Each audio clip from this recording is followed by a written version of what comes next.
थोडंफार विभागण्यासारखं आहे असं कामत म्हणाले। तर न्यायमूर्ती बागचींकडनं कामत यांना काही प्रश्न या ठिकाणी विचारण्यात आलेले आहेत आणि कामत यांनी त्याची उत्तरं देखील दिलेली आहेत। यामध्ये निर्णय घेण्यासाठी आम्ही प्रकरण प्राधिकरणाकडे परत पाठवू शकतो असं कोर्टानं म्हटलेलं आहे। शिंदेंकडे बहुमत होतं, यात वादच नाही असं न्यायमूर्ती बागचींनी म्हटलं। मात्र बहुमताच्या वेळी शिंदे पक्षाचे सदस्य होते का असा प्रश्न न्यायमूर्ती बागची यांनी विचारला आहे। शिस्तभंगाच्या कारवाईचा विचार करा असं बागची यांचं म्हणणं। न्यायमूर्ती बागची म्हणाल्यात आम्ही शिक्षा रद्द करू शकतो पण शिक्षा देऊ शकतो का असं त्या म्हणतात। निर्णय घेण्यासाठी आम्ही प्रकरण प्राधिकरणाकडे परत पाठवू शकतो असं न्यायमूर्ती बागची यांचं म्हणणं आहे। शिंदेंकडे बहुमत होतं, यात वाद नाही, पण हे विभागण्यासारखं आहे का असा कोर्टाचा सवाल कामत यांना। त्यावरती थोडंफार विभागण्यासारखं आहे असं उत्तर कामत यांनी दिलंय। हे विभागण्यासारखं आहे का असा कोर्टानं सवाल केलाय। युक्तिवादादरम्यान देवदत्त कामत यांना आणि या संदर्भात थोडंफार विभागण्यासारखं आहे असं देवदत्त कामत यांनी म्हटलंय। तर शिस्तभंगाच्या कारवाईचा विचार करा असं न्यायमूर्ती बागची यांनी म्हटलेलं आहे। आम्ही शिक्षा रद्द करू शकतो पण शिक्षा देऊ शकतो का असा प्रश्न देखील त्यांनी विचारला। निर्णय घेण्यासाठी आम्ही हे प्रकरण प्राधिकरणाकडे पाठवू शकतो असं न्यायमूर्ती बागची यांनी म्हटलेलं आहे। कपिल सिब्बल यांचा युक्तिवाद संपला, त्यानंतर देवदत्त कामत यांचा युक्तिवाद सुरू आहे। या दरम्यान न्यायमूर्तींनी काही प्रश्न विचारले। 10व्या सूचीनुसार सर्व घडलं की नाही हे पाहणं अध्यक्षाचं काम। देवदत्त कामत यांनी कोर्टामध्ये केलेला युक्तिवाद। तर ज्या पद्धतीने सरकार तयार झालं त्यानंतर प्रतिज्ञापत्र दाखल केलं, 10व्या सूचीनुसार सर्व घडलं की नाही हे पाहणं अध्यक्षांचं काम असा युक्तिवाद कामत यांनी केलेला आहे। देवदत्त कामत यांचा युक्तिवाद कपिल सिब्बल यांच्यानंतर सुप्रीम कोर्टामध्ये सुरू आहे। ज्या पद्धतीनं सरकार तयार झालं त्यानंतर प्रतिज्ञापत्र दाखल केलं गेलं। 10व्या सूचीनुसार सर्व घडलं की नाही हे पाहणं अध्यक्षांचं काम आहे असा युक्तिवाद कामत यांचा। देवदत्त कामत यांचा युक्तिवाद या ठिकाणी सुरू आहे। ज्या पद्धतीनं सरकार तयार झालं त्यानंतर प्रतिज्ञापत्र दाखल केलं, 10व्या सूचीनुसार सर्व घडलं की नाही हे पाहणं अध्यक्षांचं काम असा युक्तिवाद देवदत्त कामत यांनी केलेला आहे। 10व्या सूचीनुसार सर्व घडलंय की नाही हे पाहणं अध्यक्षांचं कर्तव्य।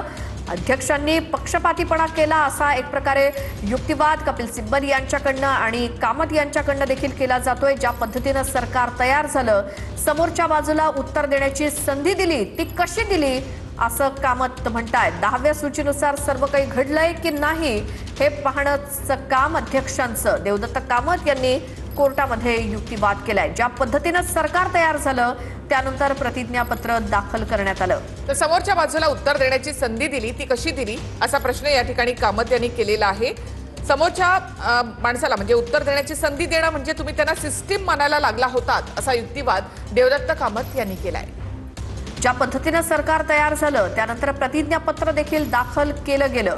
समोरच्या बाजूला उत्तर देण्याची संधी कशी काय दिली गेली असं कामत म्हणतायत। 10व्या सूचीनुसार सर्व घडलंय की नाही हे पाहण्याचं कर्तव्य अध्यक्षांचं। तर हे विभागण्यासारखं आहे का असं जेव्हा कोर्टानं विचारलं तेव्हा थोडंफार विभागण्यासारखं आहे असं कामत म्हणाले। तर उत्तर देण्याची संधी देणं म्हणजे तुम्ही त्यांना सिस्टीम मानायला लागले होतात असं कामत यांनी या ठिकाणी उत्तर दिलेलं आहे। ज्या पद्धतीनं सरकार तयार झालं आणि त्यानंतर आम्ही इथे प्रतिज्ञापत्र दाखल केलं असं कामत यांनी युक्तिवाद करताना म्हटलं। समोरच्या बाजूला उत्तर देण्याची संधी दिली, ती कशी दिली असा प्रश्नही त्यांनी विचारला। तर 2013 साली उद्धव ठाकरे यांची प्रमुख म्हणून निवड झाली आणि त्यानंतर 2014 साली झालेल्या लोकसभा विधानसभा निवडणुका त्यांच्याच मार्गदर्शनाखाली लढल्या गेल्या असा युक्तिवाद देखील कामत करतायत। देवदत्त कामत यांचा युक्तिवाद सध्या सुप्रीम कोर्टामध्ये सुरू आहे। शिवसेना पक्ष चिन्ह आणि आमदार अपात्रतेवरती शिंदेंना उत्तर देण्याची संधी दिली म्हणजेच अध्यक्ष त्यांना सिस्टीम मानायला लागले होते का असा सवाल देवदत्त कामत यांनी उपस्थित केलाय। तर शिंदेंना उत्तर देण्याची संधी दिली म्हणजे अध्यक्ष त्यांना सिस्टीम मानायला लागले होते का असा प्रश्न कामत यांनी या ठिकाणी विचारलेला आहे। शिंदेंना उत्तर देण्याची संधी देण्यात आली यावरतीच कामत यांनी आक्षेप घेतलाय। सिस्टम मानायला लागला होतात का त्यांना असा एक प्रकारे सवाल कामत यांचा। शिंदेंना उत्तर देण्याची संधी म्हणजे अध्यक्ष त्यांना सिस्टम मानायला लागले होते का असा कोर्टात सवाल उपस्थित केलाय देवदत्त कामत यांनी। 2013 मध्ये उद्धव ठाकरे यांची प्रमुख म्हणून निवड झाली आणि त्यानंतर 2014 मध्ये झालेल्या लोकसभा विधानसभा निवडणुका त्यांच्याच मार्गदर्शनाखाली लढल्या गेल्या असा युक्तिवाद कामत यांनी केलेला आहे। 2018ला संघटनात्मक निवडणुका झाल्या आणि इथे ठाकरे पक्षप्रमुख झाले असा युक्तिवाद कामत यांनी केलाय। देवदत्त कामत यांचा युक्तिवाद सुरू आहे. शिंदेंना उत्तर देण्याची संधी अध्यक्षांनी दिली, याचा अर्थ ते त्यांना सिस्टम मानायला लागले होते का, असा एक सवाल कामत यांनी कोर्टासमोर उपस्थित केलाय. अध्यक्षांच्याच कर्तव्यावरती किंवा कामावरती प्रश्न उपस्थित केले जात आहेत कामत यांच्याकडनं. शिंदे धनुष्यबाणावरती निवडून आले, ते त्यांना ठाकरेंनी दिलं, आता ते बोलतात मीच राष्ट्रीय पक्ष, असं कामत युक्तिवाद करतायत. शिंदे धनुष्यबाणावर निवडून आले, जे त्यांना ठाकरेंनी दिलं असं कामत यांनी म्हटलेलं आहे. आता ते बोलतात मीच राष्ट्रीय पक्ष, असं कामत यांनी युक्तिवाद करताना म्हटलेलं आहे. शिंदे धनुष्यबाणावरती निवडून आले, जे त्यांना ठाकरेंनी दिलं, आता ते म्हणतायत मीच राष्ट्रीय पक्ष. हा मुद्दा उपस्थित केला आहे देवदत्त कामत यांनी. शिंदे धनुष्यबाणावरती निवडून आले, ते ठाकरेंनी दिलंय, आता ते म्हणतायत की मीच राष्ट्रीय पक्ष. तर 2018ला संघटनात्मक निवडणुका झाल्या आणि त्यामध्ये ठाकरे प्रमुख झाले आणि 2019 मध्ये झालेल्या लोकसभा विधानसभा निवडणुका देखील ठाकरेंच्याच नेतृत्वामध्ये लढल्या गेल्या, असा युक्तिवाद देखील कामत यांनी केलेला आहे. पुढे शिंदेंना चिन्ह त्यांनी दिलं आणि शिंदे म्हणाले आता मीच पक्ष, असं कामत यांनी युक्तिवाद करताना म्हटलेलं आहे.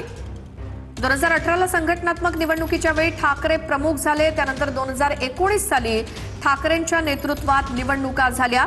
2018ला संघटनात्मक निवडणुकीच्या वेळी ठाकरे प्रमुख झाले. त्यानंतर 2019ला ठाकरेंच्या नेतृत्वामध्ये निवडणुका झाल्या, त्यामध्ये लोकसभा आणि विधानसभा निवडणुका ठाकरेंच्या नेतृत्वामध्ये लढल्या गेल्या, असा युक्तिवाद कामत यांनी केलेला आहे. त्यानंतर शिंदेंना निवडणूक आयोगानं पक्ष चिन्ह दिलं आणि शिंदे म्हणाले मीच पक्ष, असा युक्तिवाद कामत यांनी केलेला आहे. 2019 साली ठाकरेंच्या नेतृत्वात निवडणुका झाल्या. शिंदे मुख्यमंत्री झाले, मात्र त्यांनी उचललेली पावलं ही चुकीची असल्याचं कामत म्हणतायत. तर कामतांचा हा युक्तिवाद या ठिकाणी सुरू आहे. शिंदे मुख्यमंत्री झाले, मात्र त्यांनी उचललेली पावलं चुकीची, असा युक्तिवाद कामत यांनी केलेला आहे. कपिल सिब्बल यांनी प्रश्न उपस्थित केला होता, शिंदे मुख्यमंत्री झाले पण कोणत्या राजकीय पक्षातनं. तर कामत म्हणतायत शिंदे मुख्यमंत्री झाले, मात्र त्यांनी उचललेली पावलं चुकीची, असा युक्तिवाद कामत यांचा सुप्रीम कोर्टात. शिंदे मुख्यमंत्री झाले, मात्र त्यांनी उचललेली पावलं चुकीची, असं कामत युक्तिवाद या ठिकाणी करत आहेत. शिंदेंना चिन्ह दिलं गेलं आणि त्यानंतर शिंदे म्हणाले मीच पक्ष, असा युक्तिवाद कामत यांनी केलेला आहे. 2018 मध्ये संघटनात्मक निवडणुका झाल्या आणि पक्षप्रमुख उद्धव ठाकरे झाले, त्यांच्याच नेतृत्वामध्ये 2019च्या निवडणुका देखील लढल्या गेल्या, असं कामत यांनी युक्तिवाद करताना म्हटलेलं आहे. शिंदे मुख्यमंत्री झाले, मात्र त्यांनी उचललेली पावलं चुकीची असल्याचं देवदत्त कामत म्हणतायत. 2018ला संघटनात्मक निवडणुकीच्या वेळी ठाकरे प्रमुख झाले, त्यानंतर 2019 साली ठाकरेंच्या नेतृत्वात निवडणुका झाल्या. शिंदे मुख्यमंत्री झाले, पण त्यांनी उचललेली पावलं चुकीची. त्यानंतर 2019 मध्ये ठाकरेंच्या नेतृत्वामध्ये निवडणुका झाल्या, असं कामत यांनी म्हटलेलं आहे. ज्या पद्धतीनं सरकार तयार झालं होतं, त्यानंतर आम्ही प्रतिज्ञापत्र दाखल केलं, मात्र समोरच्या बाजूला उत्तर देण्याची संधी दिली, ती कशी दिली, असा सवाल देखील कामत यांनी केलेला आहे. उत्तर देण्याची संधी देणं म्हणजे तुम्ही शिंदेंना सिस्टीम मानायला लागला होतात, असं कामत यांनी या ठिकाणी प्रश्न विचारलेला आहे. कामत यांच्याकडनं हा युक्तिवाद सुरू आहे. संघटनेमध्ये उद्धव ठाकरे यांना पक्षप्रमुख म्हणून त्यांची निवड झाली, हे देखील कामत यांनी म्हटलेलं आहे. बंडखोर गट निर्णय घेऊ शकतो, मात्र त्यालाही कायदेशीर पद्धत असते, असं कामत यांनी म्हटलेलं आहे. यांनी तसं काही न करता उलट चुका करून पक्षावर ताबा मिळवण्याचा प्रयत्न केला, असा युक्तिवाद कामत यांनी केलाय. बंडखोर गट निर्णय घेऊ शकतो, मात्र त्याला कायदेशीर पद्धत असते. बंडखोर गट निर्णय घेऊ शकतो, मात्र त्याला काहीतरी कायदेशीर पद्धत असते, मात्र तसं इथे झालं नाही, असं कामत म्हणताय. शिंदे मुख्यमंत्री तर झाले, मात्र त्यांनी उचललेली पावलं ही चुकीची होती, असं देवदत्त कामत यांचं म्हणणं. तर बंडखोर गट निर्णय घेऊ शकतो, मात्र त्यालाही कायदेशीर एक पद्धत असते.